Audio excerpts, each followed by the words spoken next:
Austraeoh by Imploding Colon, read by Deathlight. Chapter 42, Mines.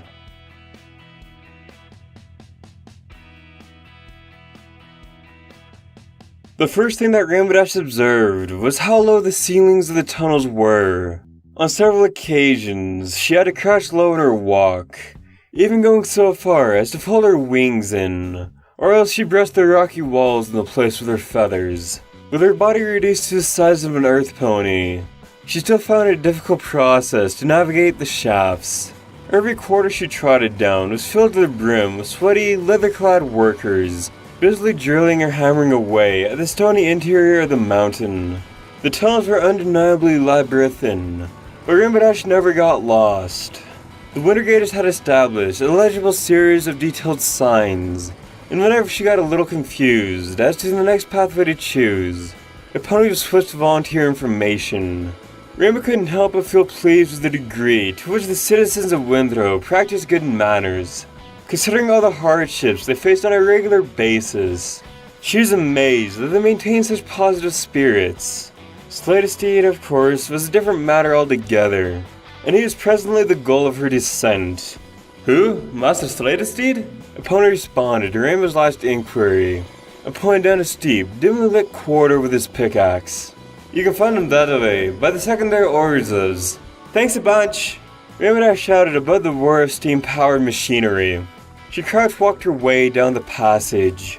The air was getting warmer the further she pierced the heart of the mountain.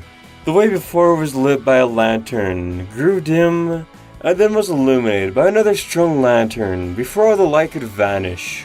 This sort of monotonous pattern continued for a remarkably extended length, until Rainbow reached a large cavern geometrically carved out of the belly of the earth. She glanced down, her Pegasus sensibilities put off by the looming presence of a rocky ceiling everywhere at once.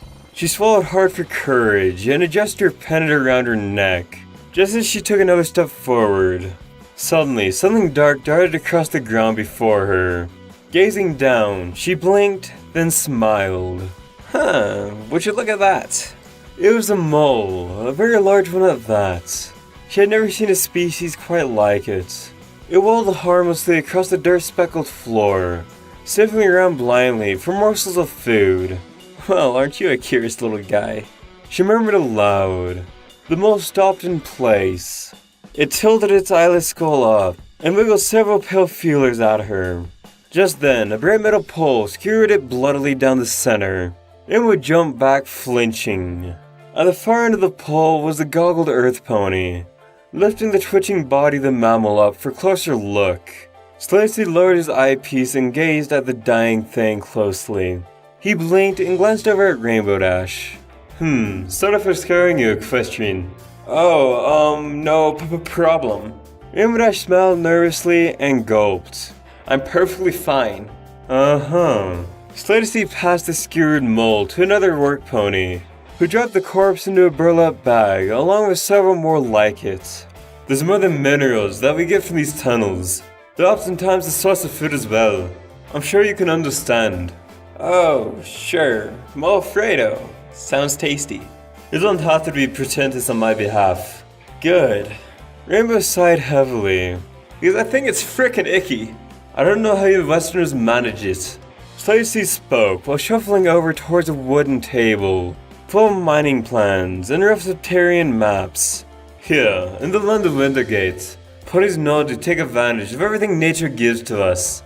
We have our own belief in harmony, and it's all about survival."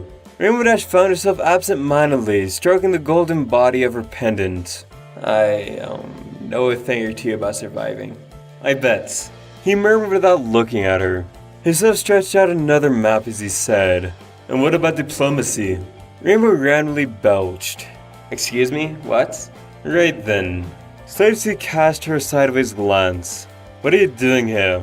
Because my father sent you, you might as well turn your colorful tail and go back to the surface." "Actually, I came here my lonesome." "Did you now?" "Uh-huh. What's in your mind?"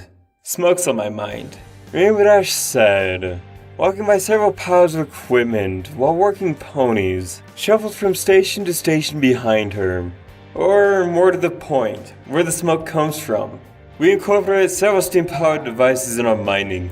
But if you took notice along your way down here, we do a fine job of funneling the exhaust around the locations of the entrance. Yeah, I saw those pipes and stuff. But I'm not trying to say that you guys are the ones responsible for this otherworldly smog.